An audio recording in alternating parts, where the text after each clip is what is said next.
Assalamualaikum warahmatullahi wabarakatuh. A'udzu billahi minasyaitonir rajim. Bismillahirrahmanirrahim. Alhamdulillahi rabbil alamin wa bihi nasta'in. Allahumma salli wa sallim wa barik ala sayyidina Muhammadin al-Fatihi lima ughliq wal khatimi lima sabaq nasiril haqqi bil haqqi wal hadi ila siratikal mustaqim wa ala alihi wa sahbihi haqqa qadrihi wa miqdarihi al-'azim. Allahumma ya alim allimna min 'ilmika ma tarda bihi 'anna wa la tu'akhidna bima ta'lamu minna ya alim khalliqna bi khuluqil 'ilm haqqaqna bi haqaqil 'ilm. Allahumma salli wa sallim wa barik ala maulana Muhammadin an-nuril mudhhibil nisyani bi nurihi wa ala alihi wa sahbihi fi kulli lamhatin wa nafasin 'adada ma wasi'a Allah. Amin wa ba'd. Saudara pengurusi, rahmat, rakan-rakan panelis, Ashabul Fadilah, Ustaz-Ustaz, Tuan Guru, para pimpinan muafakat,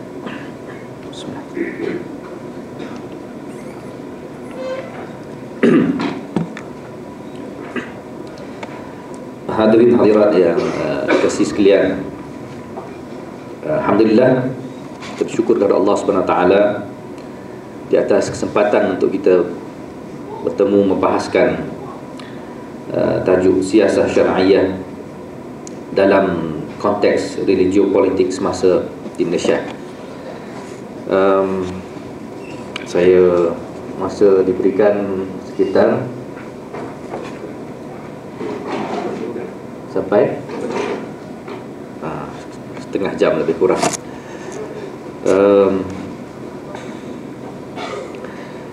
Dan saya akan membentangkan tulisan ringkas yang dapat saya siapkan dalam masa yang terbatas dan pelbagai keterbatasan yang lain di atas tajuk yang diamanahkan oleh pimpinan muafakat, iaitu siasat syar'iyah sebagai instrumen memelihara keutuhan dan kestabilan negara.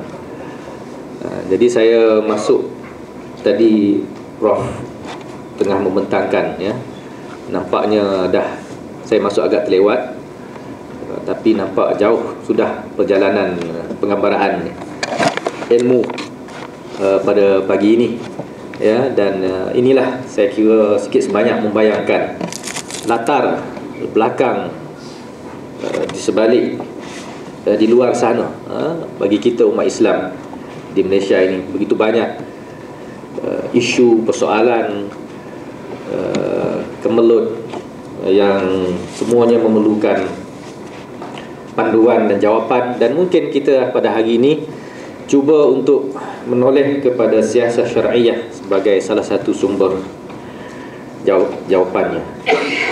Jadi PowerPoint pun saya tak sempat siapkan. Kita tak ada kitab lah pada sesi yang ini. Kita sama-sama, saya mengajak tuan-tuan untuk merujuk pada tulisan saya yang sangat lemah ini. Tulisan ini cuba mengupas tajuk yang diamanahkan penganjur, tetapi dengan merujuk terus pada konteks dan realiti Malaysia lah. Saya cuba membataskan konteks pada konteks Malaysia.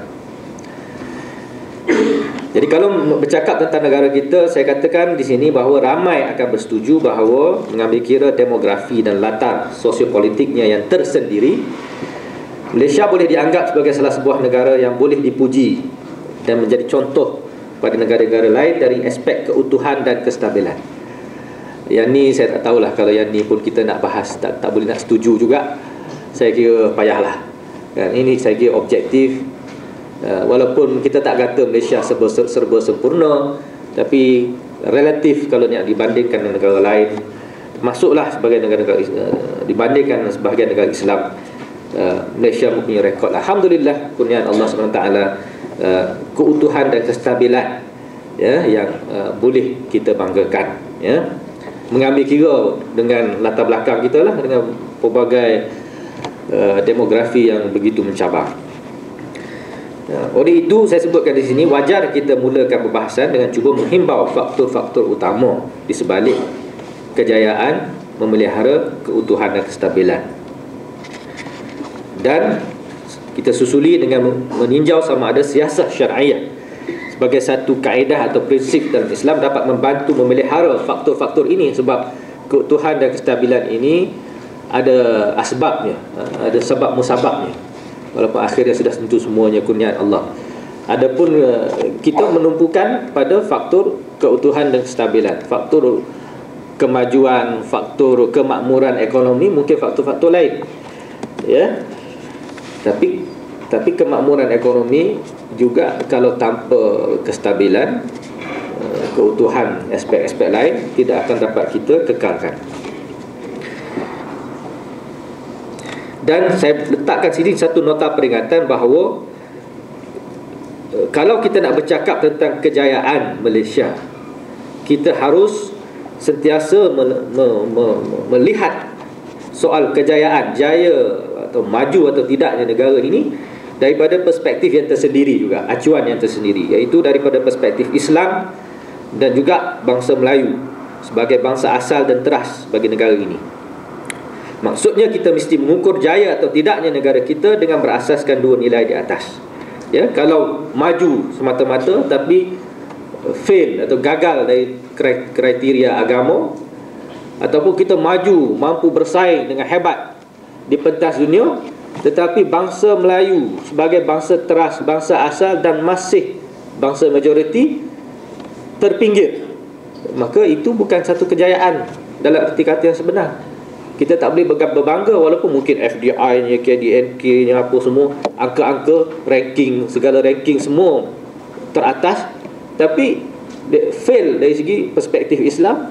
Bangsa Melayu yang majoriti, yang bangsa teras, bangsa asal ini pun terpinggir. Itu memang satu kejayaan, satu kegagalan sebenarnya. Walaupun yang dari aspek lain kita berjaya. Kemudian kita lihat terus pada faktor-faktor keutuhan dan kestabilan, faktor-faktor utama. Saya sebutkan di sini, pertamanya kefahaman dan penghayatan Islam yang benar dan terkawal. Benar dan terkawal. Kita berpendapat bahawa salah satu faktor utama di sebalik resipi keutuhan dan kestabilan negara kita adalah kefahaman agama umat Islam di Malaysia yang benar dan terkawal. Dengan kurnia dan takdir Allah Subhanahu wa taala, umat Islam di rantau sebelah sini telah menerima Islam dari sumber arus perdana. Dan kemudian dia berjaya diserapkan pokok-pokok ajaran akidah syariat dan kerohaniannya dengan relatif baik dan mantap. Ini menyebabkan wujudnya satu kesatuan dan kesepaduan fikrah dan perasaan keagamaan. Ya. Jadi umat Islam di rantau sebelah ini di negara kita diselamatkan daripada misalnya pertembungan yang terbukti sangat tajam antara Sunni dan Syi'i, Sunnah dan Ahli Sunnah dan Syiah misalnya, selama ini. Tapi masa depan belum tentu, belum pasti, kalau perkara ini kita tidak perhatikan. Jadi Islam yang kita warisi dalam masyarakat kita, alhamdulillah, Islam yang benar, yang jauh daripada ekstrim, unsur-unsur ekstremis, unsur-unsur tahayul yang melampau. Ya, ada jugalah, tapi bukan yang majoriti lah. Sikit-sikit di pinggir-pinggir itu biasalah, di mana-mana pun ada, ya.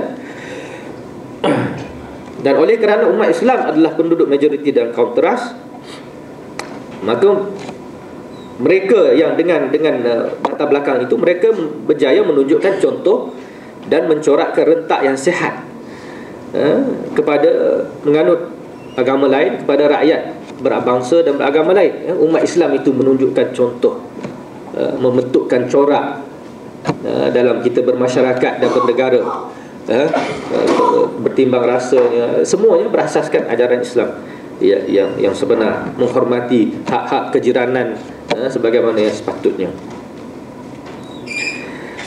Tetapi jika ada elemen-elemen dalaman umat Islam itu sendiri yang mula lupa diri, saya sebutkan di sini, dan bercakap tidak seperti seorang Muslim mukmin, maka ini akan dengan segera menyuntik keberanian dan menggalakkan orang lain untuk menyimpang dari perjalanan yang sepatutnya.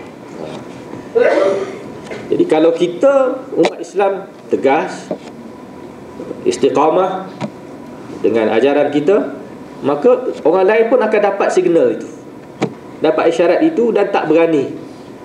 Tapi kalau dari dalam tubuh umat Islam sendiri ada suara-suara yang membuka ruang untuk mempertikaikan, untuk mengkelabukan apa yang sudah hitam dan atau putih jelas itu, maka dengan segera orang lain, orang bukan Islam akan lebih laju lagi. Kalau kita pergi 50 km, dia akan pergi 100 lagi terus. Kalau kita bagi, banyaklah isu-isu yang kita lihat hari ini, soal agama. Bila ada suara-suara yang liberal, ekstrim liberal, yang bertikai, orang bukan Islam kata tu ada sipolan berkata demikian. You kata tak boleh, dia kata boleh. Dia pun ada latar belakang agama juga, nampaknya, zahirnya. Dia pun ada latar belakang aktivis Islam juga, misalnya begitu. Faktor kedua, keadilan sosioekonomi untuk bangsa Melayu dan bangsa-bangsa lain. Satu lagi faktor utama, yang ini sedia maklum, faktor utama keutuhan dan kestabilan negara ialah kemampuan kita berlaku adil dari sudut-sudut ekonomi, politik dan sosial pada bangsa Melayu sebagai bangsa teras dan bangsa-bangsa lain tentunya. Jadi tak sama. Keadilan tidak berarti layanan yang sama dan serupa kepada semua dan dalam setiap keadaan. Ini berarti setiap bangsa wajar mendapat apa yang layak didapatinya berasaskan asas-asas yang betul. Jadi bangsa teras memang layaklah untuk mendapat lebih sesuai dengan kedudukannya, sesuai dengan realiti yang kita masih majoriti, dan kita juga adalah bukannya baru sehari dua ni kenal tamadun. Umat Melayu Islam ni bukan sehari dua.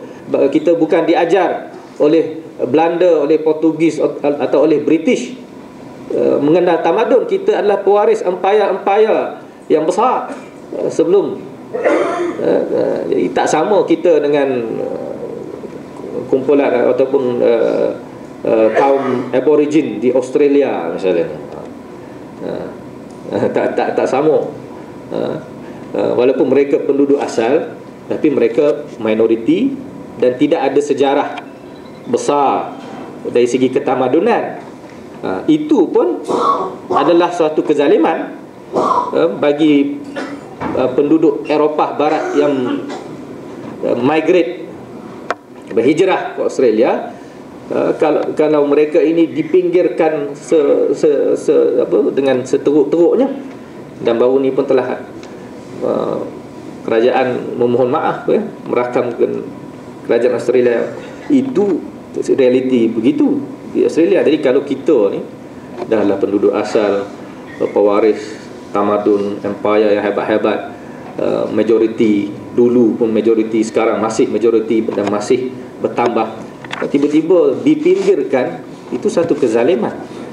Satu kezaliman yang kalau tidak ditangani akan menyebabkan timbulnya ketegangan, ketidakpuasan hati yang akan mengancam keutuhan dan kestabilan negara. Dan contoh yang paling jelas adalah tragedi 13 Mei 1969. Yang ni fakta, tapi hari ini kita lihat nak sebut tarikh ni pun kadang-kadang dah jadi macam satu dosa besar. Siapa-siapa sebut aja dah seolah satu menyebut, merujuk kepada peristiwa itu sendiri sebagai seolah-olah suatu kesalahan besar. Ini masalah, ini realiti yang kita sedang hadapi. Kita dimomok-momokkan, sedangkan itu fakta, itu satu perkara yang perlu memang diambil kira kalau kita nak bercakap tentang pembinaan negara bangsa di Malaysia. Yang ketiga, undang-undang dan institusi pentadbiran. Undang-undang dan institusi pentadbiran. Kerana ialah bila dah ramai ni manusia ni, kita tak boleh harap semua orang hanya boleh mengawal diri berdasarkan kesedaran, kefahaman ilmu semata-mata. Ialah orang-orang yang datang seminar macam tuan-tuan ni tak apalah, yang minat, yang educated, yang tapi kita kalau bercakap tentang nak menguruskan negara, tak boleh. Bukan semua orang yang macam tu. Yang ni kadang-kadang orang-orang yang liberal di luar sana tu, termasuk orang Melayu Islam kita, sentiasa tak faham. Bila kita bercakap tentang perlunya penguatkuasaan apa semua, dia kata oh macamlah agama Islam, umat Islam di Malaysia ni lemah sangat, semua yang nak kena undang-undang, semua yang nak kena ni. Jadi tuan-tuan biasa dengar kan suara macam tu kan. Dah boleh terbayanglah muka-muka nama-nama, tak payah saya sebut lah. Saya tak payah sebut lah. Jadi seolah gitu macam kita ni, why you patronize, why you are so patronizing, macamlah umat Islam ini. Yalah, kalau engkau tu tak apalah, you are educated.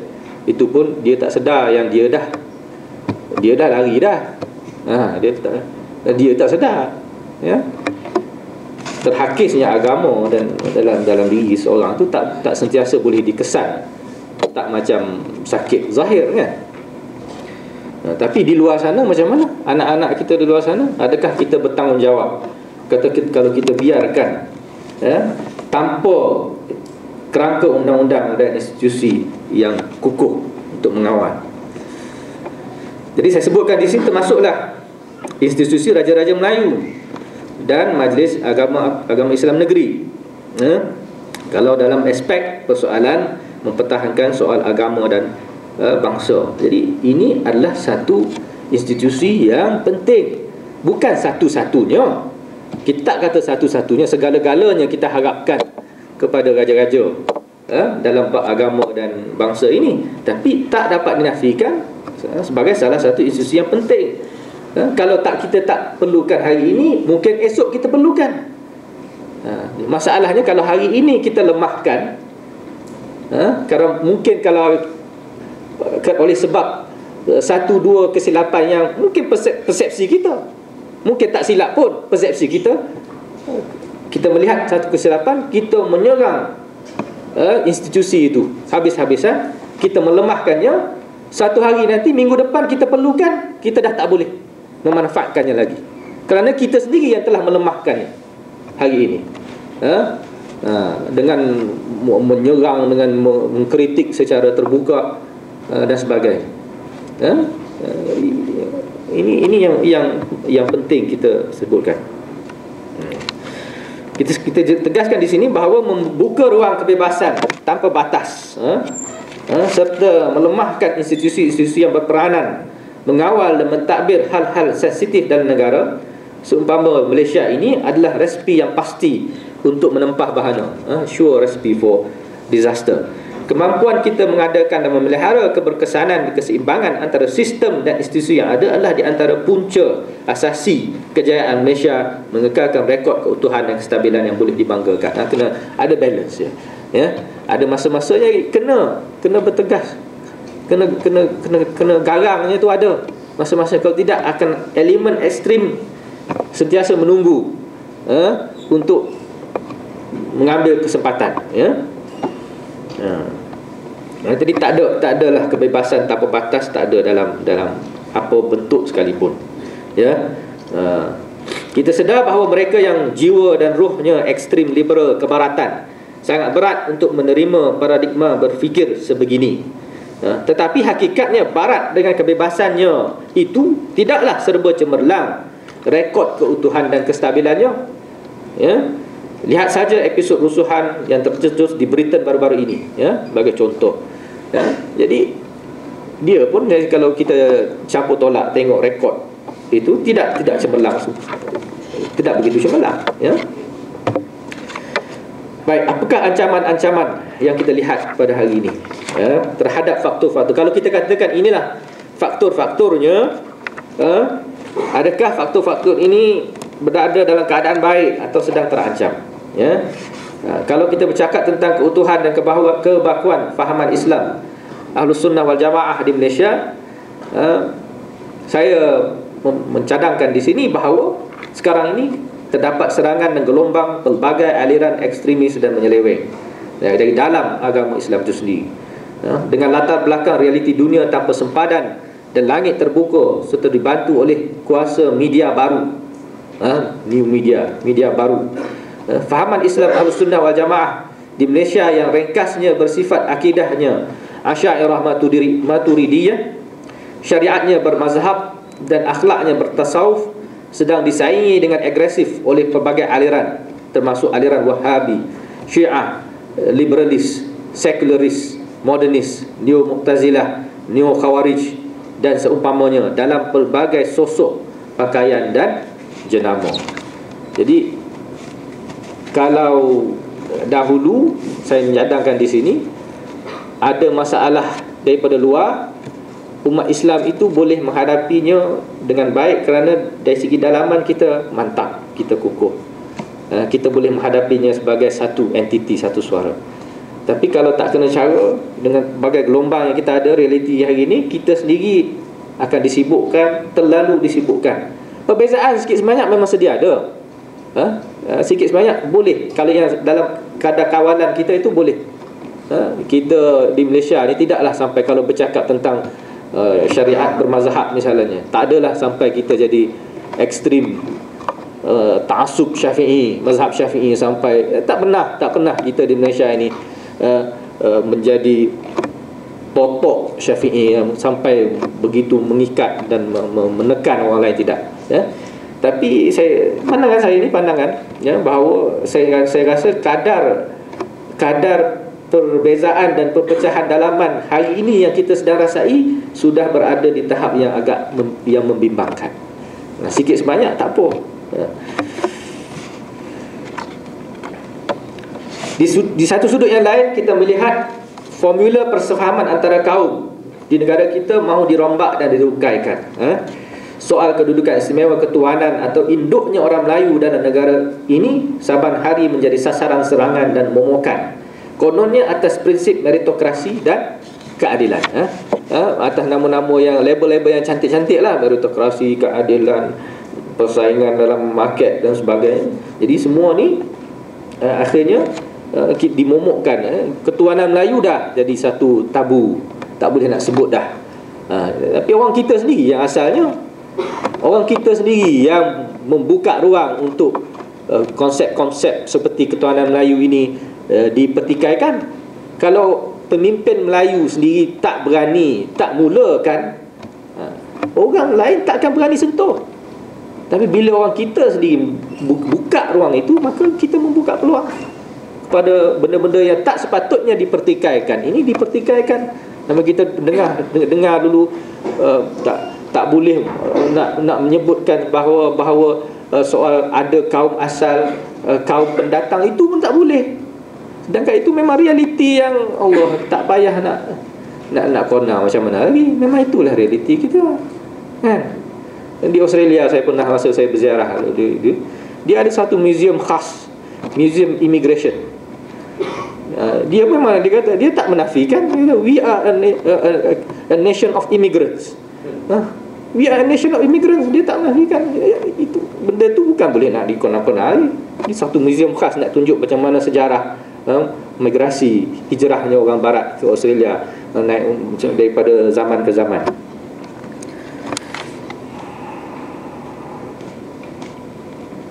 Akibat daripada hal-hal ini,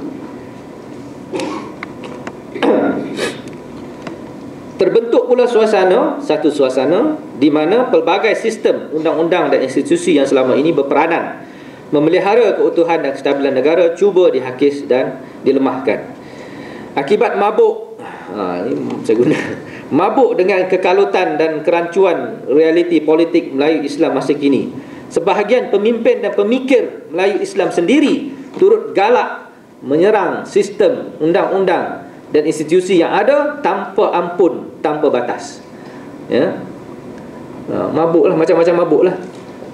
Ada orang mabuk nak berkuasa, mungkin ada yang mabuk takut hilang kuasa. Tapi kalau mabuk ni dia bahaya, dia kena baik obat yang mabuk dulu, kan? Baru boleh dengan waras kita lihat isu-isu ni. Ya.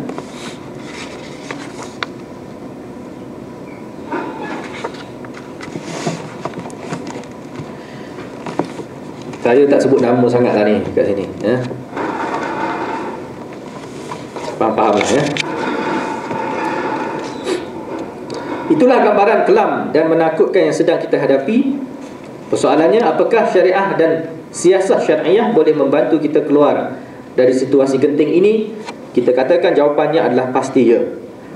Malah kegagalan kita menurut panduan syariat dan siasat syariah jugalah asalnya menjadi punca situasi menjadi sebegini buruk. In the first place, sebab kita lari daripada panduan syariat dan siasat syariah. Akhirnya kita membelakangkan syariat dan mengutamakan akal dan nafsu semata-mata. Kita rasa kita pandai, kita dah intelektual besar, kita dah lama berapa, maka kita kebelakangkan syariat. Kita ikut akal dan nafsu semata-mata.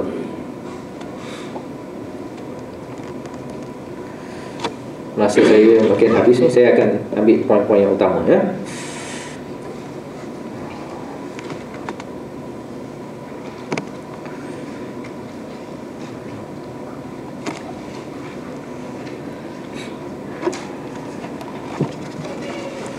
Ya.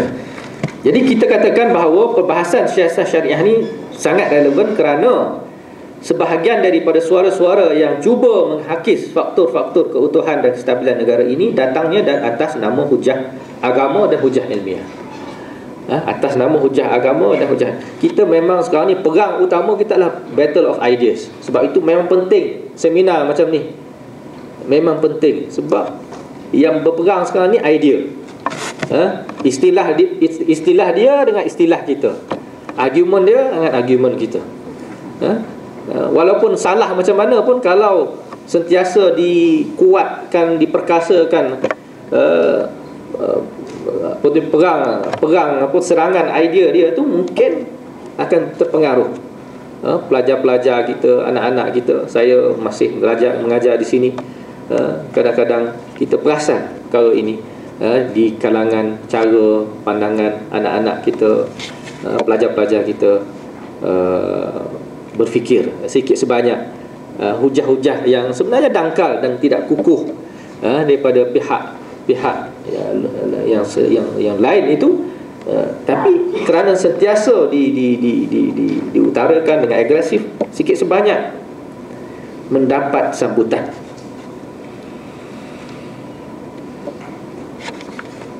Baik. Kemudian saya nak skip yang maksud dan prinsip asas siasat yang ni, saya kira sudah ditangani oleh ni, dan tidak terus kepada aplikasi siasat syariah pada kes-kes masa sebagai bahagian takhir pembentangan saya ini. Cuma saya mulakan bahawa dengan satu peringatan bahawa siasat syariah tidak boleh mengatasi peranan syariat itu sendiri.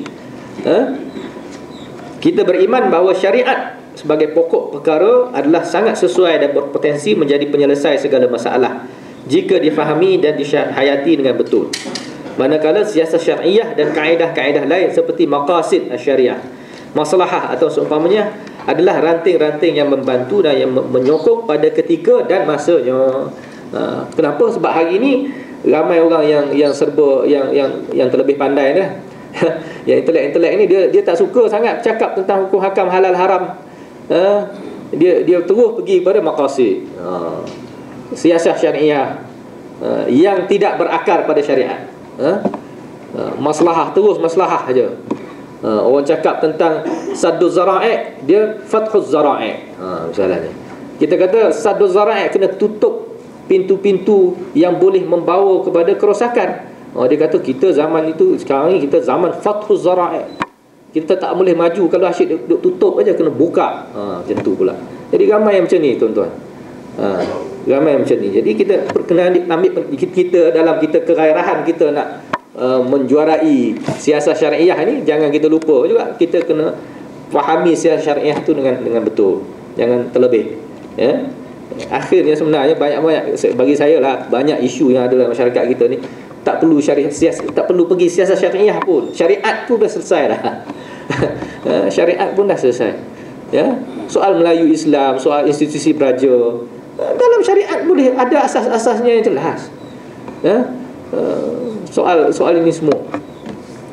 Apatah lagi kalau soal kesalahan, isu-isu jenayah, moral apa semua, itu semua syariat. Kalau pakai syariat pun dah boleh selesai. Tapi memang boleh dibantu dengan siasah syariah. Saya bawakan beberapa contoh secara umum di sini. Siasah syariah boleh menjadi asas tambahan kepada polisi dasar mempertahankan aliran Ahlus Sunnah wal Jamaah sebagai satu-satunya aliran yang diiktiraf dan didokong oleh umat Islam di Malaysia. Ini yang dalaman. Ini kita punya hal ehwal keluarga kita, urusan dalaman kita. Ya, walaupun aliran-aliran lain belum menampakkan ancaman dan tandingan ke tahap yang kritikal. Ialah walaupun benda ni mungkin pahit nak disebutkan, sebab ini kita kritik naqduz zati, mengkritik dalaman, ya. Tapi perlu disebut sebab sebelum kita mengulangi sejarah umat Islam di negara-negara lain, ya, yang mana kita telah dikurniakan suatu kesatuan, kesepaduan, walaupun kita ada sedikit sebanyak perbezaan.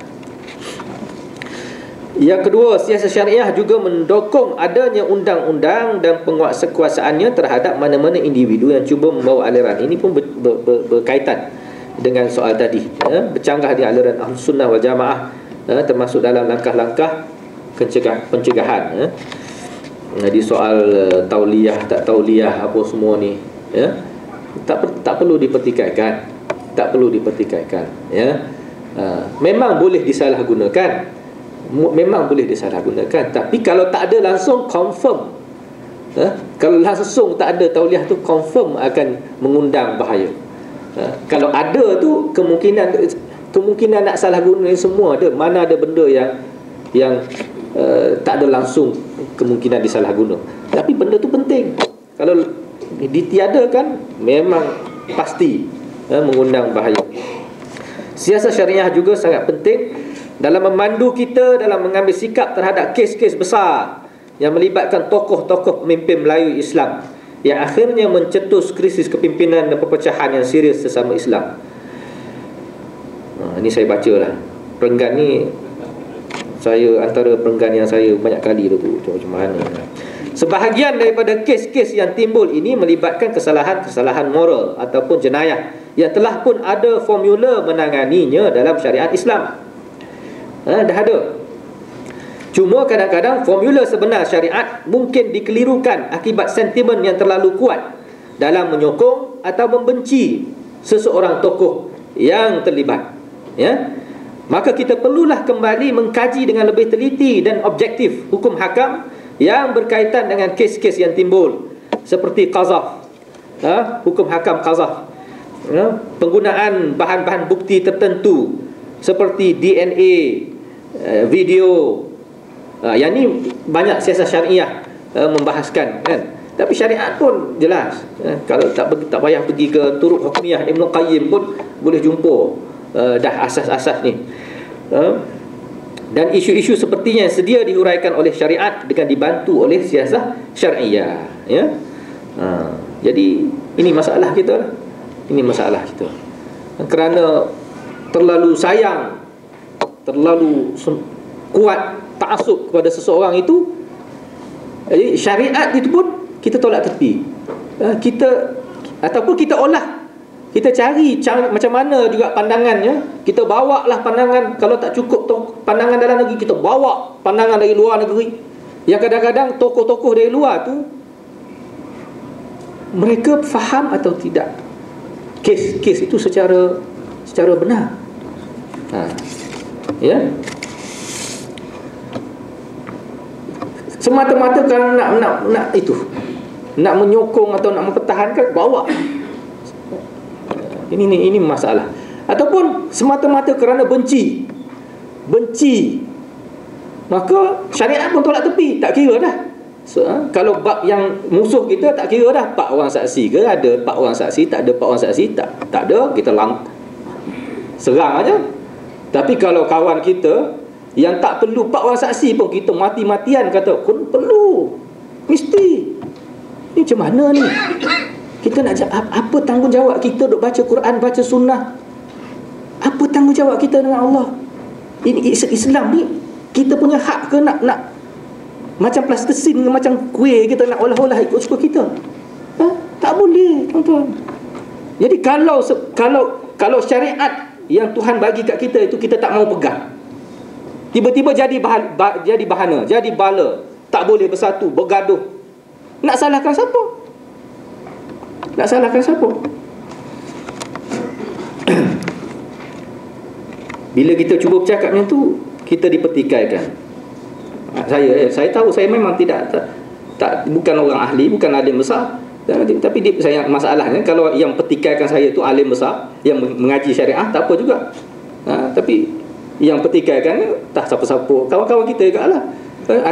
Hantar belajar syariah, tak ke mana, maksudnya hantar faham syariah macam mana. Yang hantar tu siapa? Anas kurang-kurang walaupun adalah juga tu, sikit sebanyak tu kan. Ini geram sikit ni. Kadang-kadang selalu sangat sampai satu tahap sekarang ni datang ayat tu, kubu masing-masing. Tension sangat, tak apalah, kubu masing-masing. Siasat syariah juga menawarkan faham politik Islam yang sepatutnya mengurangkan ketajaman pertentangan dan kebencian antara parti-parti politik beragama. Tolonglah, yalah, cukuplah berlawan bola Kelantan Terengganu berperang. Ya, politik pun taklah serendah bola tu, tapi taklah sampai setinggi akidah syurga neraka. Dia punya tak semestinya akidah itu. Jadi janganlah. Dalam syariat Islam pun kita tahu, sebab itu dalam syariat siasat syariah yang kita fahami, yang saya setelah dihuraikan pembentangan, memang sebab itu dalam Islam tidak sengaja tidak diletakkan hukum hakam dalam bab politik ini semuanya dalam bentuk yang pasti, yang hitam putih, yang tidak fleksibel. Banyak ruang fleksibel. Memang nature ini yang cantiknya dalam hukum hakam Islam, kerana memang isu pentadbiran negara, pengurusan itu sendiri memerlukan suatu ruang untuk kita fleksibel. Tapi kita pula yang nak pastikan semuanya. Akhirnya kita bergaduh dengan tajam. Yang kelima, saya sudah sikit siasat syariah akan membolehkan kita menerima institusi pemerintahan beraja walaupun bersifat warisan dan bukan pemilihan. Ya, memanglah naturally kita dah selalu tengok filem Bollywood, Hollywood banyak sangat. Maka yang mana yang pemerintahan yang warisan ni, kita pun rasa secara natural kita rasa macam tak berapa suka. Tapi dalam Islam ada ruang itu, dalam syariat ada ruang itu. Maka kalau kita terima siasat syariah dalam aspek ini, kita akan dapat mengelakkan timbulnya sentimen negatif melampau terhadap institusi ini, seolah-olah Islam langsung tidak mengiktiraf institusi seumpama itu. Ia juga akan membolehkan kita memfokus tumpuan kita kepada prestasi raja-raja dalam peranan rasmi mereka sebagai ketua dan agama dan bangsa, dan tidak terlalu membesar-besarkan kelemahan mereka dalam aspek lain. Ya, general, kita nak general, kalau general askar lah, kita nak dia hebat sebagai general lah. Itu yang penting, yang utama lah.